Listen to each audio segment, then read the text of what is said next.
300 আসনে এককভাবে নির্বাচনের প্রস্তুতি নিচ্ছি।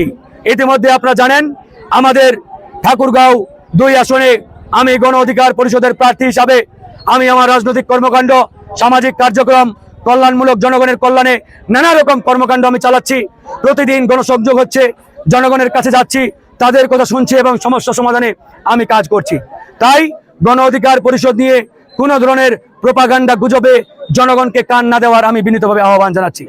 তবে গণ অধিকার পরিষদের সভাপতি, বিপ্লবী সভাপতি ভিপি নুরুল হক নূরের সাথে যে আচরণ তারা করেছে, আমরা তাদেরকে একটাই উদাহরণ চোখে আঙ্গুল দিয়ে দেখিয়ে দিতে চাই, হাসিনার মতো বড় স্বৈরাচার এই বাংলাদেশে আগামীতে কেউ আসবে না।